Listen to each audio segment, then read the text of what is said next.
Okay, first of all, welcome to this seminar series, the very first, organized by the Institute for the Study of Global Anti-Semitism and Policy. I am Dr. Mary Jane Ainsley. I'm an Associate Professor of Communications at the University of Nottingham, Ningbo campus. I'll be chairing this session together with Dr. Navras Afridi, who's an Assistant Professor at Presidency University at Kolkata. The seminar series is titled East and Southeast Asia in Comparative Perspectives, Anti-Semitism, and will be running until the 5th of May. I will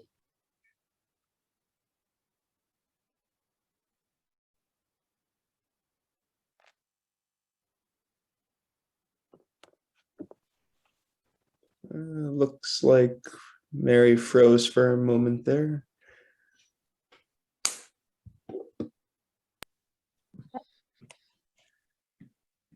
Navras, if you'd like to Okay. Yes. I'm very happy to introduce the series to our viewers. I shall be reading out to you a write-up that was written by my colleague, Dr. Ainsley. Given the slew of timely recent publications, it is evident that contemporary scholars of anti-Semitism have responded well to the challenges presented by the pervasiveness of this discourse in the 21st century. Such research addresses the convergence of anti-Semitism with misogyny, racism, and heterosexism, while also analyzing the far right and far left incarnations that converge in specific social movements and/or corporations. However, while this analysis is both insightful and very welcome, such research still tends to remain within the Euro-American and Arab worlds, and so remains somewhat detached from the significant economic and industrial changes occurring around the world today. In particular, this includes the growth of East and Southeast Asian nations and cities as centers of global power, within which Israel's movement to look east and its changing relationship with the various Asian nations is a key part of such modernity. Indeed, the constructions of Jews, Israel, and anti-Semitism have become a key part of this changing context in nations such as China, Japan, South Korea, Singapore, and Malaysia. As such, understanding the historical and contemporary attitudes towards and constructions of Israel and Jewish people across Asia is now an important part of addressing the complex incarnations of not only anti-Semitism, but also the varying forms of racial and national politics across the world today. To this end, bringing together experts on Jews and Judaism across East and Southeast Asia for the first time, this series of talks will address the complex ways in which Jews, Israel, and anti-Semitism are represented and engaged with in this diverse part of the world, put together by scholars from Asian studies, departments, and institutions across Asia. This series aims to begin a dialogue as to how contemporary scholars of anti-Semitism should grapple with this new and changing context. And we are very privileged to have with us Professor Rotem Kowner as the speaker for our opening seminar of the series today. Professor Kowner is Professor of History at the University of Haifa, a founder of the Department of Asian Studies at the same university and its first chair. He specializes in modern Japanese history and has written extensively on the treatment of Jewish communities in the Japanese Empire and the attitude towards Jews in contemporary East Asia. Among his publications is the forthcoming co-edited volume, Jewish Communities in Modern Asia, which will be brought out by Cambridge University Press next year. Professor Kowner has also led several other projects that examine broad themes in East Asia in a global context. His project on the regional and global impact of the Russo-Japanese War has culminated in several books.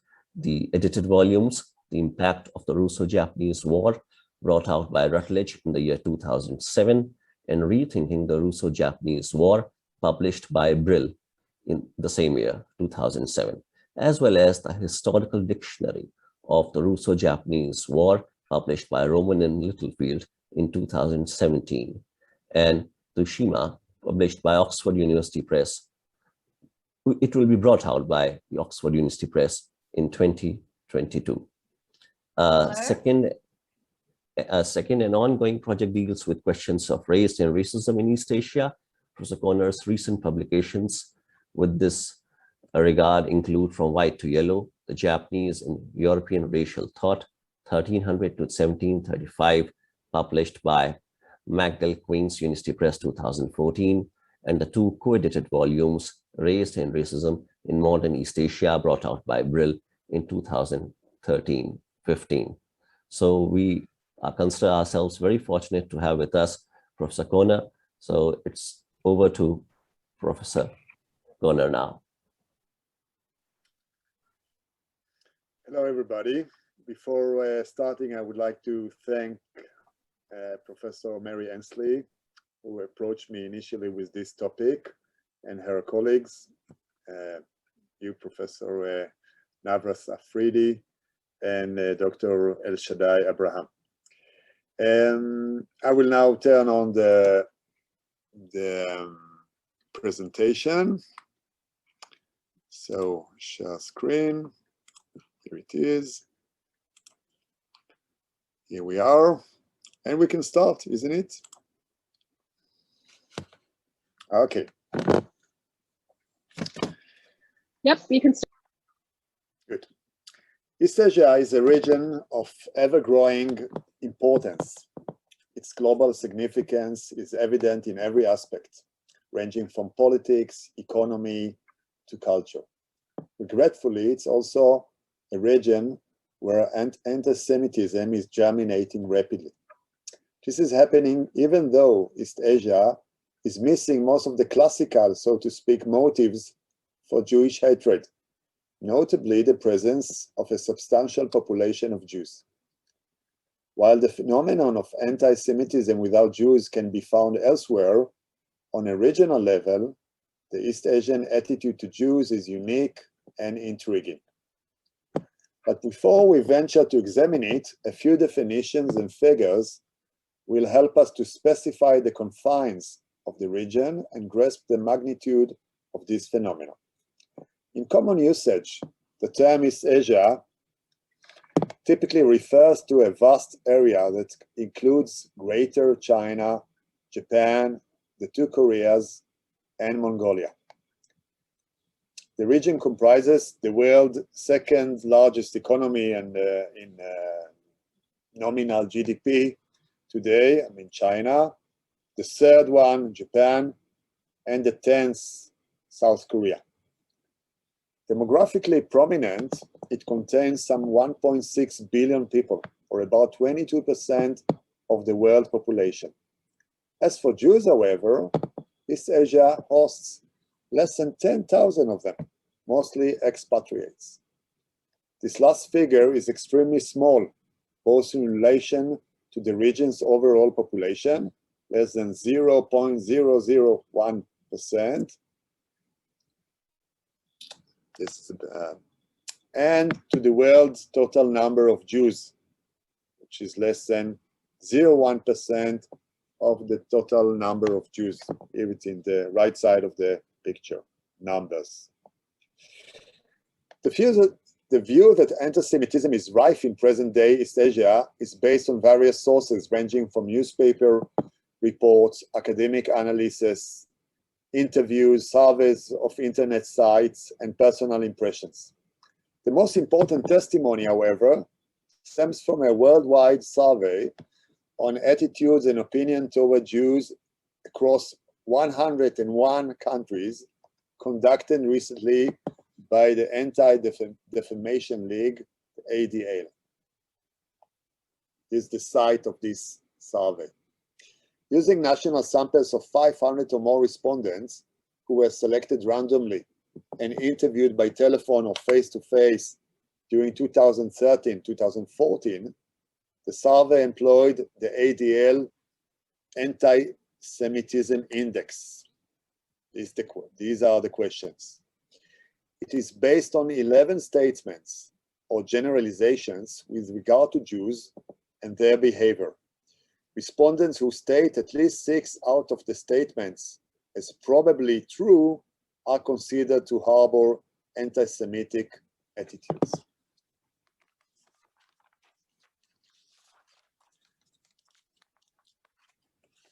The ADL survey, a truly unprecedented project, allows us to examine the current state of anti-Semitism in East Asia and to compare it to the situation elsewhere.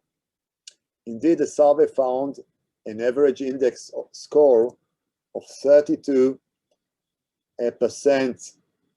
for the 3 main countries surveyed in the region. That is 20% score for China, 23% in Japan, and no less than 53% in South Korea.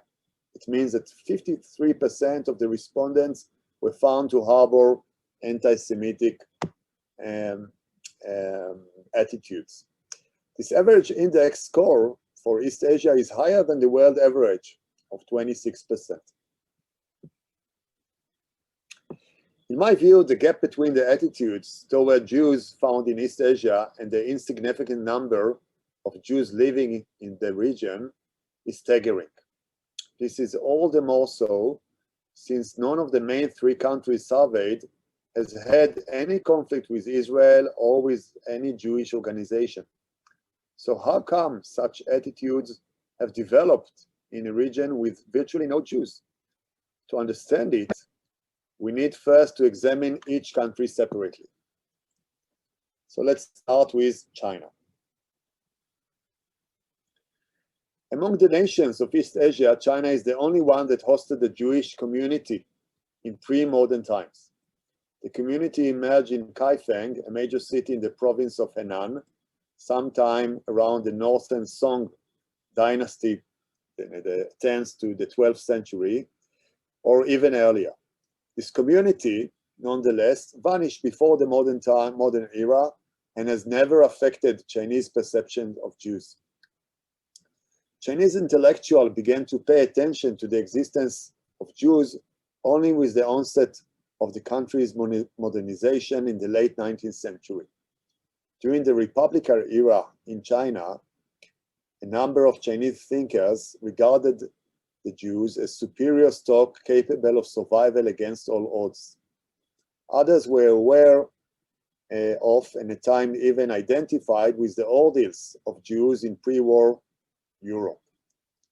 During the war with Japan, the Japanese anti-Semitic outlook pervaded wider circles in urban China. Curiously, China hosted for more than a decade the largest Jewish community in the region, at the time some 30,000 people. But their presence, apart from a few exceptions, had little to do with the rise of anti-Semitic or philo-Semitic attitudes. With the rise to power of communist government in 1949, Jews were often conflated with Israel. With the establishment of diplomatic relations with Israel in 1992, the takeoff of the Chinese economy in that decade, and the rise of Jewish communities in China and Beijing, interest in Jews soared as well. It has taken form mainly in books, blogs, and even films, many of them seeking to uncover Jewish economic success with unusual attention to traditional Jewish writings, the Talmud in particular. Some of the sources are translation of foreign books, Japanese in particular. Thus, the acquaintance of the Chinese public with Jews is by and large a recent phenomenon associated with the economic rise of the country and its involvement in global affairs. Okay, let's move to Japan. This country has more intricate history with Jews than China, although its contact with Jews and the awareness of their existence are completely a modern phenomenon. They began in the late 19th century when Japan became the first East Asian country to have undergone thorough modernization. During this period, and throughout the 20th century, very few Jews ever lived in Japan. For a brief period, or less than 1 year during the early 40s, the number of Jews, mostly European refugees, reached some 4,000 simultaneously. Now, that's, there it is. Otherwise, the local Jewish community has never comprised more than 1,500 members, indistinct from other foreigners of Western origin living in the country. Only a handful of Japanese has converted to Judaism or have had close contact with Jews. Collectively, Jews had little to or no impact on Japan modernization and played at best a very minor role in the history of modern Japan, just as Japan had a negligible impact on modern Jewish history. This is hardly surprising. During much of the period since the opening of Japan, members of the two groups had very limited contacts and for the most part, scant knowledge of each other. Given their restricted contacts, limited mutual familiarity, and the virtual absence of any historical or religious roots for conflict, it might be presumed that the Japanese would not develop any substantial attitude, negative or positive, let alone an outright racist one, toward Jews. This, however, is not the case. Soon after the onset of its modernization, Japan witnessed the emergence of relatively benign anti-Semitic and also philo-Semitic views, which by the 1920s led to increased polarization. Initially, the most important source of anti-Semitic attitude in Japan was Russia, and notably white Russians. Between 1918 and 1922, shortly after the Bolshevik Revolution, Japanese intervention, so to speak, so-called forces controlled part of eastern Siberia. Many Japanese of this period, initially under Russian instigation, accepted the notion that the Bolshevik Revolution was a Jewish plot and identified Jews with the menace of communism. Nazi Germany, soon Japan's wartime ally, became a predominant source of anti-Semitic attitudes in the late 1930s and throughout the Pacific War. The outbreak of the war against the United States in 1941 was followed by an immediate outburst of anti-Jewish, anti-Western, and anti-Christian propaganda campaigns. Moreover, German pressure contributed to the deterioration of attitudes toward Jews in the territories of Japanese occupied in occupied Asia. Japan's surrender in August 1945 heralded a sharp decline in the interest in Jews.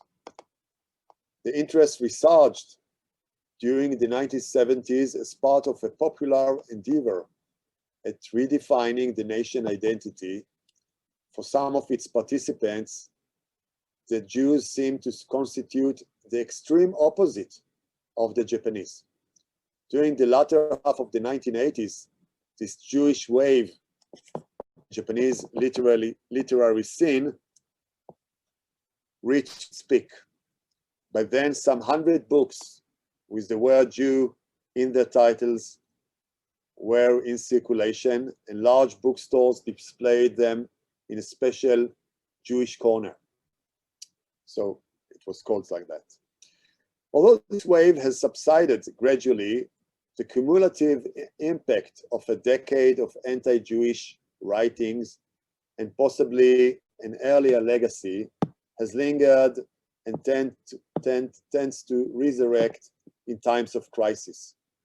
Indeed, in November 2014, 3 years after the appalling Tohoku earthquake and tsunami, a series of advertisements for a new book published in the national daily Sankei Shimbun asserted that the United States is a Jewish dictatorship whose agent deliberately detonated the nuclear warhead off the coast of Japan to trigger an earthquake and tsunami. At present, many Japanese tend to equate Jews with extraordinary financial power, if not with an arcane image of global domination. Interestingly, the existence of the State of Israel and the status of Israeli-Japanese relations seems to have little to do with these unfavorable images of Jews in Japan. And now we move to South Korea.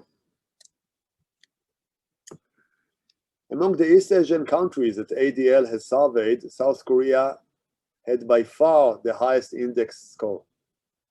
This index is so high that if it is taken at face value, more than half of the South Korean adults have anti-Semitic attitudes. With a local Jewish community consisting of as little as 100 members, this figure is quite intriguing. Moreover, South Koreans do not have any conflict with Judaism or with Israel, nor do they have long acquaintance with Jews. Being part of the Japanese Empire since 1910 and gaining their independence as late as 1945 or 48, South Korea lacked any substantial acquaintance with Jews before the post-war era. So how does South Korea score so high as to resemble the pattern of response found in Iran? The modern history of South Korea and the social character of its society, and I guess quite a few of you watch these days the Squid Games. So the character of society offers several hints. First, one may hypothesize that during the period of Japanese colonial rule, 1910 to 1945, Koreans were exposed to anti-Semitic literature and propaganda that had been rife in Japan since the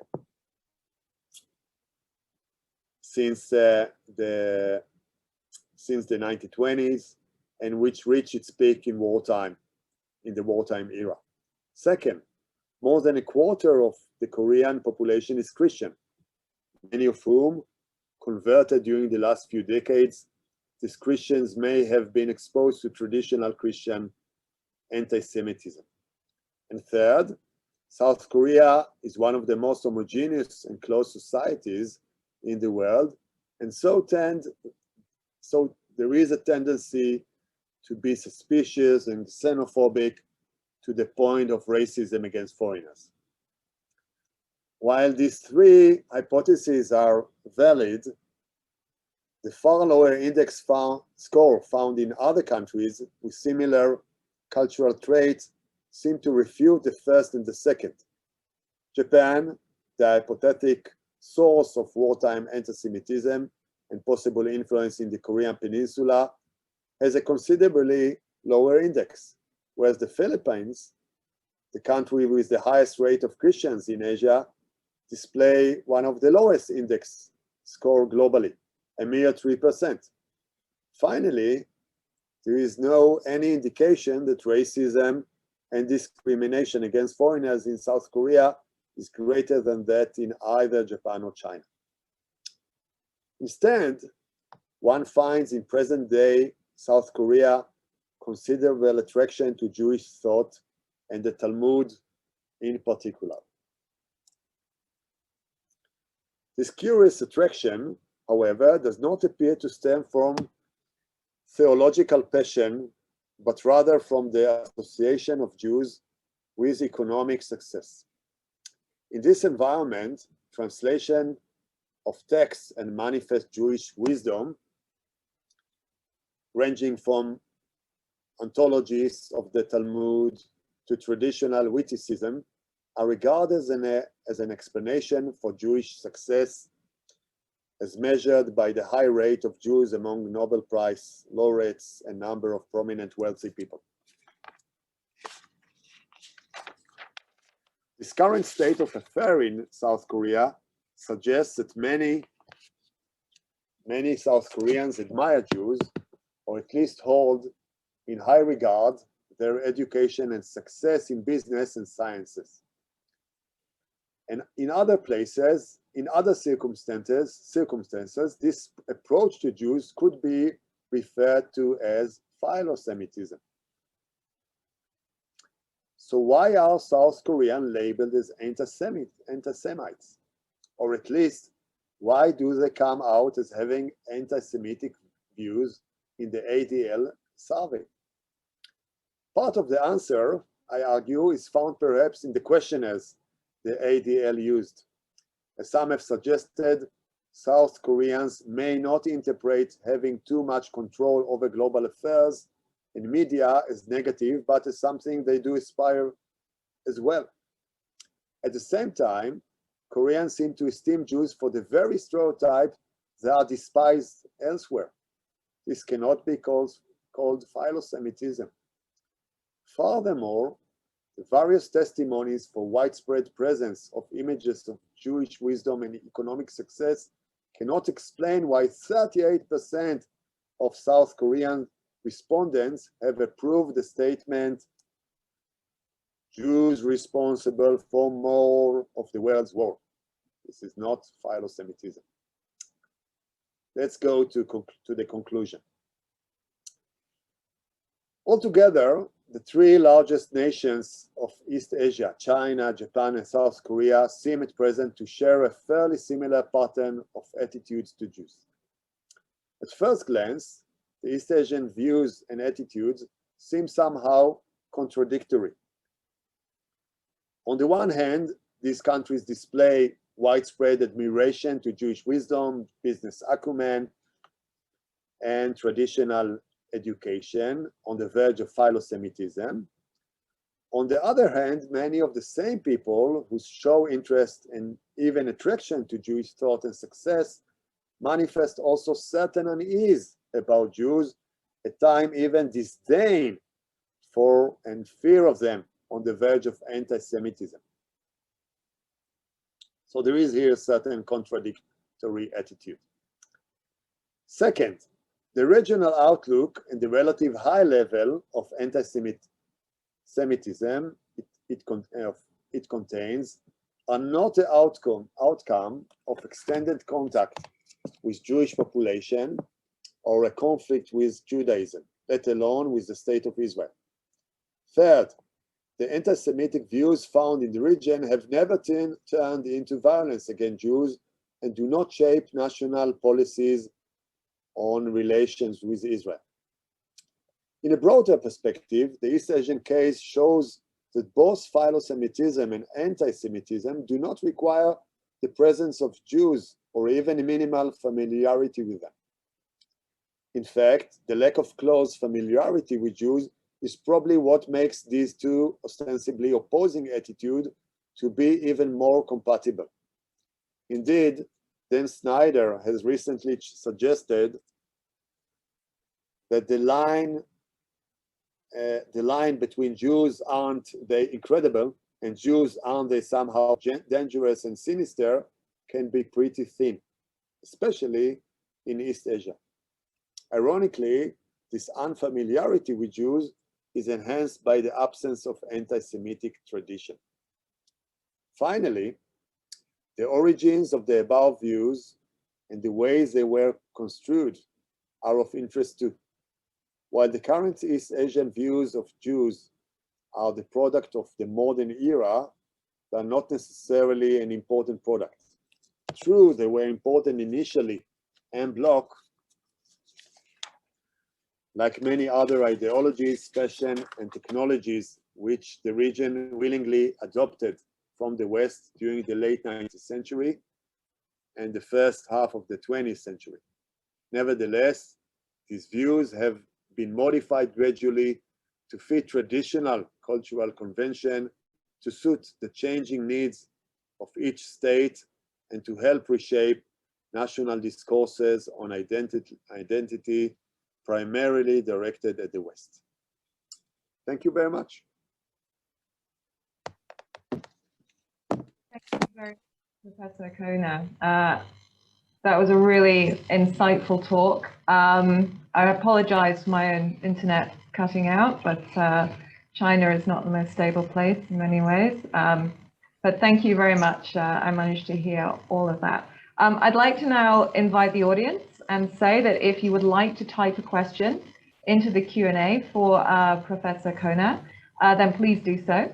And Navras, I can put them to Rotem.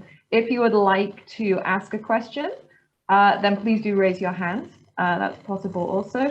And I think in the meantime, while perhaps we sort of wait for some of them, then I have a few questions myself about some topics I think that you pulled up, because there were some areas that I'm actually not familiar on at all. I was quite fascinated when you talked about the historical construction of Jewish people as superior in East Asia, because I'm sort of aware of the contemporary construction. But as a historian, could you tell me how old is this tradition? How old is this tradition of constructing Judaism and Jewish people?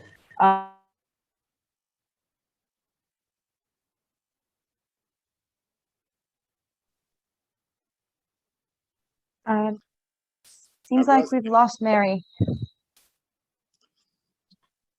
Well, I can answer maybe. Well, historically speaking, I'm more aware of the constructions in Japan,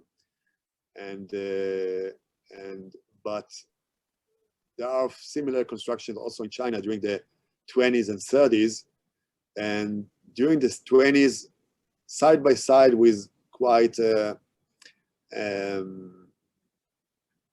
very evident anti-Semitic views, and we have among us Professor Kovalio, who can add more about the anti-Semitic side. But at the same time, there was also quite admiration in Japan for Jewish wisdom. One of the most important memorable event is the visit of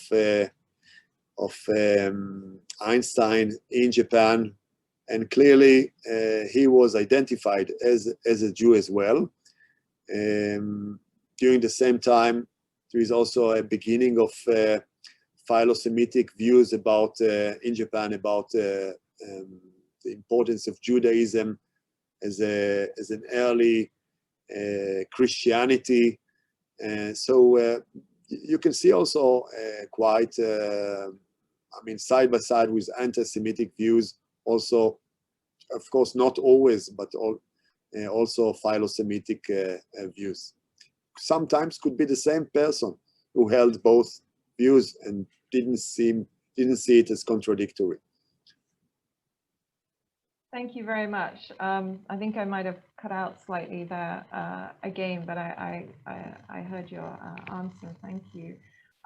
Another kind of element. I think we have a few questions coming up now, Navras. So we have a question. Is this from Daphne, I think, who said, I would be interested to hear more on the earthquake in Japan and the attribution to an American conspiracy planned by the Jews. Is this still a conspiracy reminiscent from Japan's position in World War II, or a more ancient/modern phenomena? I also actually wanted to ask about this. This was something new that I hadn't heard of before. So would you be able to elaborate on this at all, Rotem? As for the 2014 reference, I think it's a very minor and unimportant, but at the same time is still representative, since throughout the 20th century, as well as even later, you could see that in Japan, at least during crisis, there are certain references to Jews as the instigators of Japan's problem. You could see it you could find it easily during the early 40s, and often the Jews were supposed to be responsible for the American move against Japan. kind of manipulating President Roosevelt and instigating Japan hate. Then you could see it again during the 80s, a time when Japan had economic frictions with the United States. So Jews again were blamed in numerous articles and books for the economic crisis and American anti-Japanese policy. In 1995, during the the crisis with the sect Om Shinrikyo, two members of the sect blamed the Jews as bringing havoc in the world, and some of them suggested to kill Jews as the beginning of Armageddon. So you can see a kind of repeated line of using Jews as scapegoat for Japan misfortune. Thank you. Sort of building on that, one of the first times I've actually heard about this, the Russian influence in Japan is when you just mentioned this before. How sort of influential or salient was this? Because it's the first time I've actually heard about this Russian, earlier Russian influence. So the Russian influence that I mentioned, during since 1918, Japanese forces entered Siberia, took over vast area, supposedly initially to help some Czech force that stumbled there, but in a sense it was an attempt to take over the area, but also to stop the spread of the communist revolution. Initially it was done, by the way, in cooperation with American forces, but soon the American forces withdrew and Japanese forces remained. During that period of several years, Japanese collaborated and surely came across white Russian soldiers, forces, and those forces carried with them the view that Jews were responsible for the Bolshevik revolution. Some of them had also with them the copies of the protocol of the Elders of Zion, which were written, the book was written before the Bolshevik revolution in the early 20th century, and they handed this script to the Japanese, and the first translation appeared, I think, in 1922. Am I right, Jacob? I think around that time. Since then, you can find the protocols in endless republications, and even today, you will find it in bookshops as if it is a true document. Thank you, Rotem. Yes, I'm aware of the book still being available, and there are also translations here in China as well. I think Jacob has a hand just there. Would you like to speak? You're very welcome to. So, am I coming through all right? I hear you loud and clear. Yes, thank you very much. Professor Ainsley and Professor Kowner, thank you very much for this wonderful tour d'horizon. It's so timely and not too detailed at the same time, very, very straightforward. And I would like to just make a remark, and that is that the Japanese members of participants in the Siberian intervention that were directly connected to the proliferation of the protocols in Japan, where most of them were converts to Russian Orthodox Christianity. Now, I'd like to ask Rotem to just share his views regarding 3 points that I consider of, at least tangential importance. Number one, the role of the protocols that he has already mentioned. The second is the very significant role played by intellectuals and scholars in the introduction and proliferation of anti-Semitic ideas, well, through writings, which makes them potentially even more influential.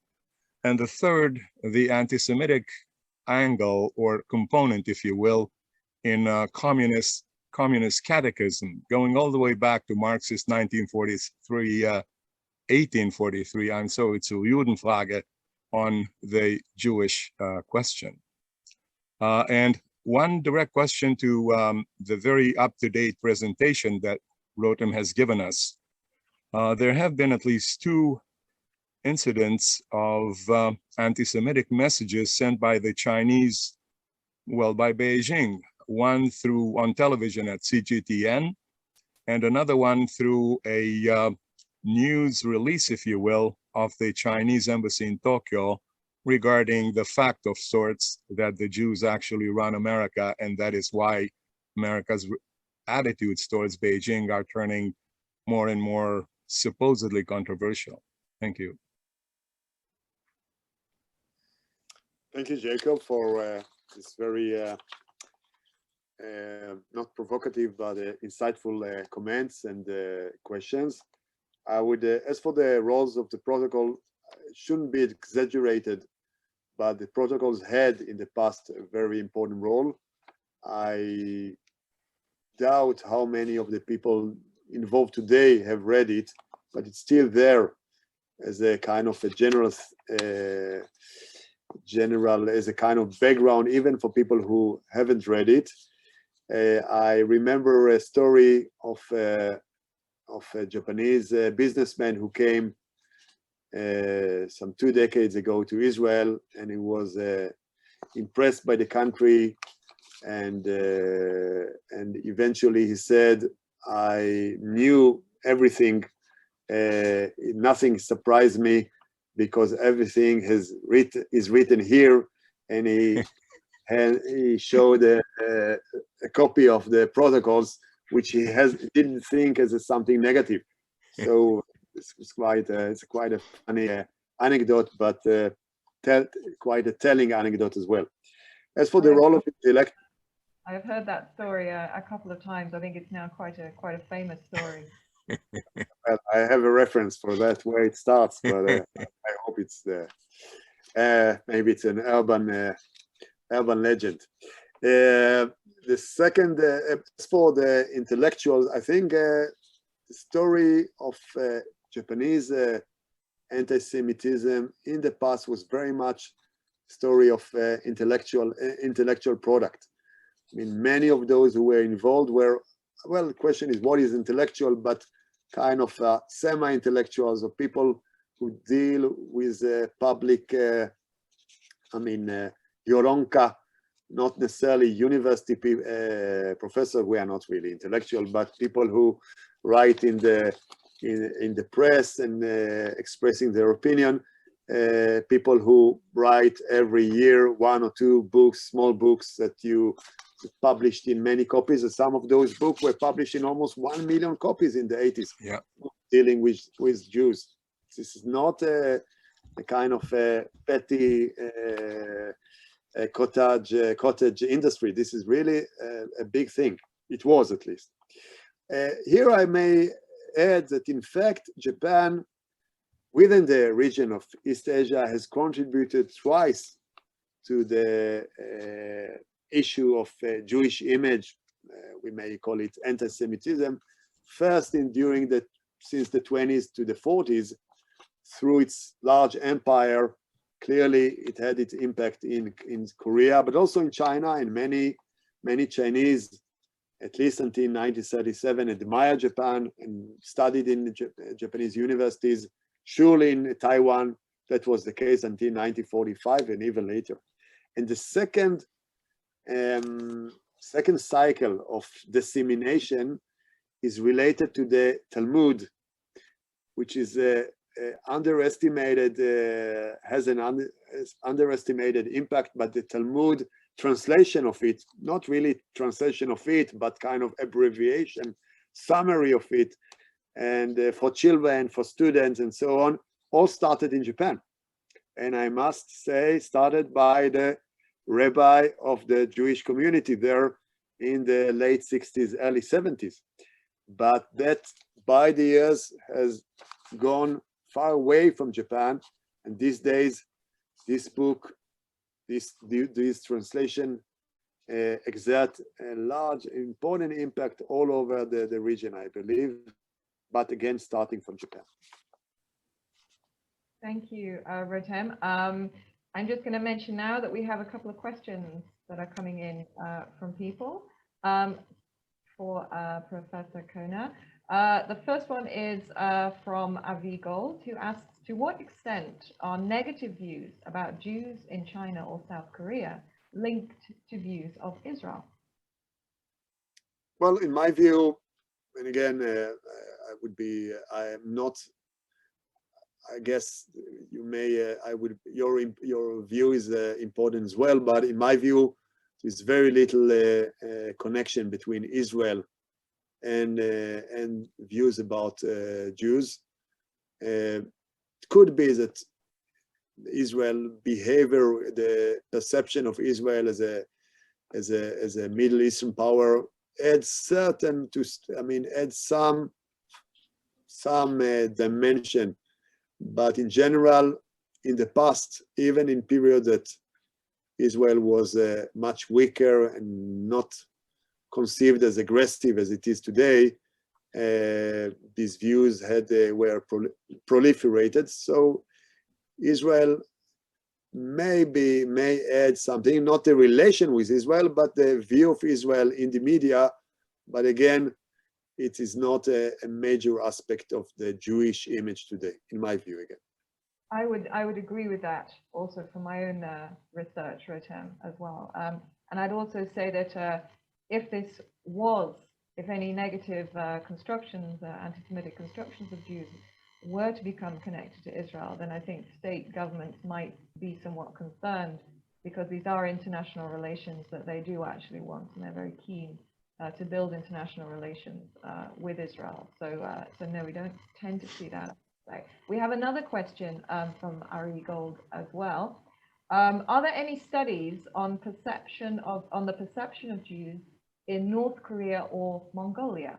Are there any that you know of, Rotem? As for North Korea, I am not aware of. If anyone in the audience knows, that's the time knows. But for Mongolia, I had it in the presentation, and the figure was 26%, incredibly, more than China, and 26%. Same time, since the population is very small, and I couldn't find it could be very interesting to research about Mongolia as well, because Mongolia, since 1913, was very much influenced by the Soviet Union. Russia, Soviet Union, again Russia. So could be, interesting line of research, but I cannot explain it, at least present. But anyway, the study, the ADL study, was conducted in Mongolia, 26%. For strange reason, it was not conducted in North Korea. Yeah, maybe next time. I think you have an upcoming speaker who may be addressing North Korea, so watch this space. I'm also very surprised about the figures for Mongolia. Culturally, I know there are very close links between China and Mongolia, so perhaps there is some sharing of discourse there in some way, because the figures are similar to China. But yes, I'm also very surprised by this. We have another question coming up that I was also quite interested about, which is about South Korea. Now, Robin, I think, messaged directly about this. They state, is South Korea so bad because they have incorporated Christian attitudes of their religion? South Korea is particularly interesting, given that suddenly these figures shoot up from Japan and from that of China. So they're asking, is this so bad because they have incorporated Christian attitudes from their religion? I think you touched upon that slightly in your presentation. Well, my argument was that Christianity is not Christianity per se is not a factor in determining attitude to Jews. as I said before, the Philippines has only 3%. And at the same time, the percentage of Christians in South Korea is less than 53. So Christianity could be a minor, perhaps for some who adhere to, I don't know, traditional writings and so on, but I think it's not the main reason why South Korea is so different from China and Japan.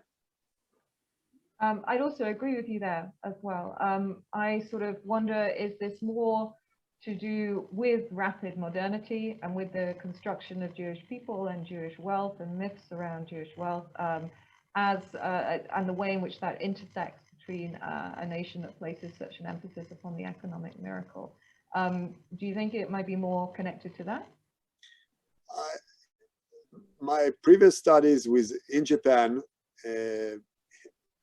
give me certain hint that at least in Japan, Jews in certain way were considered as something as kind of a warning, something you would like to be, let's say, successful, rich, and so on, but something that in the same time you don't want to be, because it's kind of corruption of your own values, and society is kind of too much of what you like to, it's kind of beyond. So in a sense, in Korea, where economic success, polarization of society these days, the search for kind of personal models, I mean, Jews may be kind of a model to imitate, and at the same time also a model to be cautious of becoming. So this could be, I mean, it's maybe a little complex to explain this right now, but I can see this kind of contradiction of attraction and repulsion at the same time. Also as well, what I find quite interesting from my research in China is the way in which positive constructions and philo-Semitism, which, as you said, can switch very quickly into anti-Semitism, are also in many ways used as a form of soft power to build relations between these states and Israel, particularly between the Chinese state and the Israeli state, and also are occasionally in many ways welcomed by the Israeli state, as it becomes a very convenient way to build international relations. We actually have another question. Sorry, would you like to continue? No, if there's another question, I just wanted to make a very short remark with a remark dealing with future and forecasts, which historians are supposed not to do, but I'm going to go ahead anyway. And that is that given the very daily strengthening of the relationship between Beijing on the one hand and Islamabad, Tehran, and Ankara, I would not be surprised if they would exchange notes, as it were, and in the future there would be a significant worsening, if you will, in the quality of sorts of anti-Semitic messages from Beijing. I find that quite interesting. I think one of the dangers for me studying discourse towards Judaism in China is the heavy reliance upon racial stereotypes, which Chinese discourse does anyway. Yeah. And how this reliance upon racial discourses and positive racial discourses, because Israel is an important part of the Belt and Road Initiative, can very quickly switch when they are no longer useful. So it's at what point does the fact that Jewish people can make a lot of money suddenly go from being a positive stereotype to being a negative stereotype? That becomes, of course, very dangerous. And I think it would depend, yes, I think international relations can influence that. And also Israel's significance and the part that it would play within the Belt and Road Initiative as well. Can we move on then? We have another question, which I think seems quite an important one from Jiro Kondo. Having a group you can scapegoat can be quite convenient to those in power who want to distract from their failures. Established norms that accept this behavior could make this strategy quite sticky, especially in bad times. What does history teach us about the best practices to fight this bad faith scapegoating? And how do you think it's changed in a world composed of increasing numbers of people that ignores facts due to polarization and the gamification of media, etc.? I'm outside of this field, but I find them both fascinating and tremendously important. I think it is fascinating and it is tremendously important. So I think the question within that is, what does history, perhaps you can answer this as a historian, teach us about the best way to fight this bad faith scapegoating?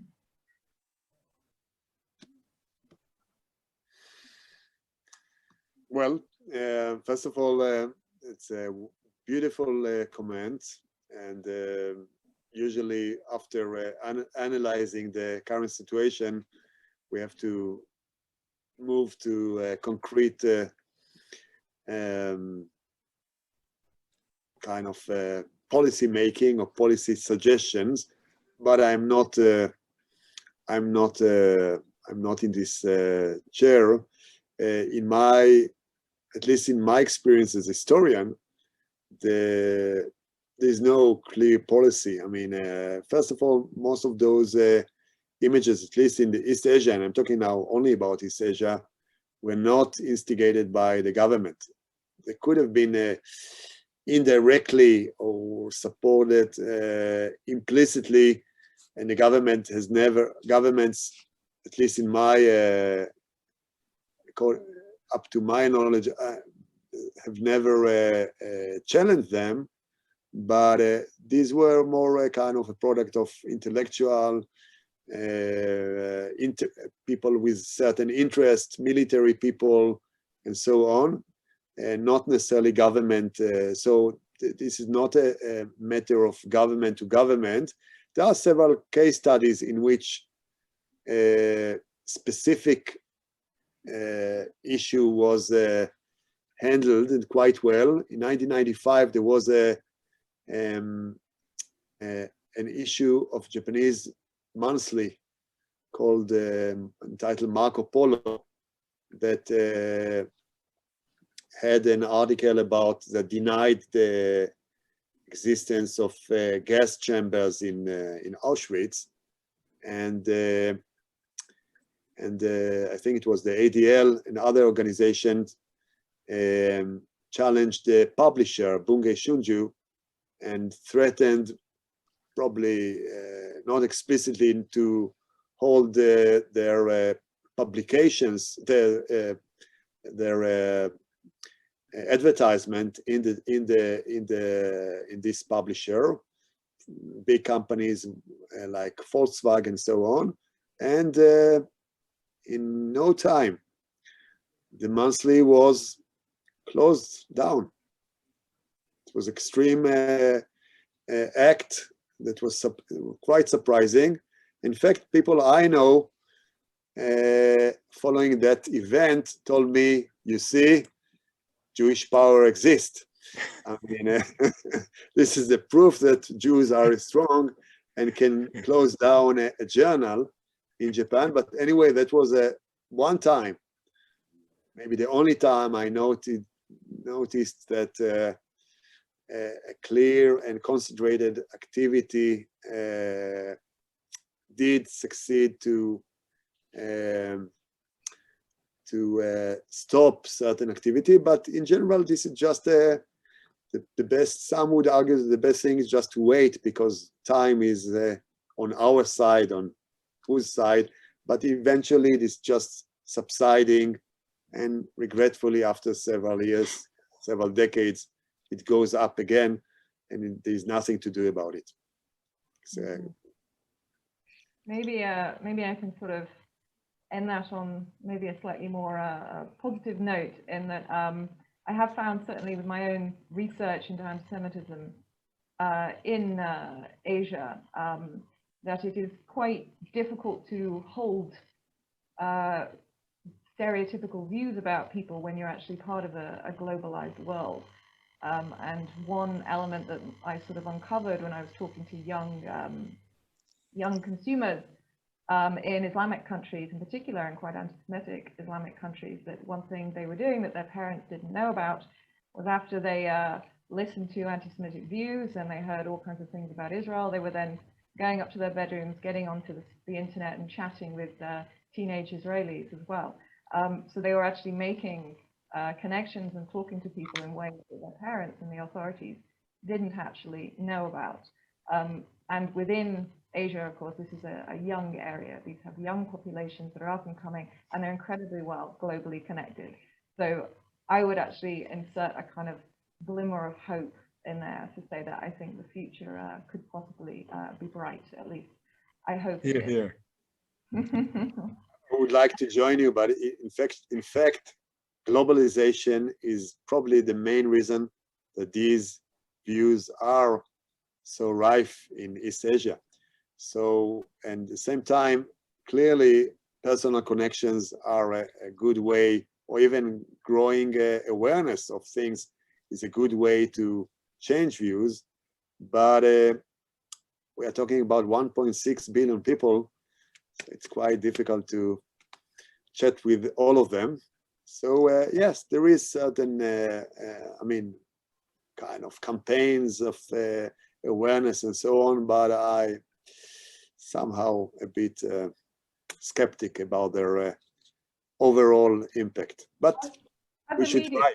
As a media scholar, I have perhaps a slightly more optimistic future when I see so many regimes around Southeast Asia being challenged and breaking down by young people organizing themselves online.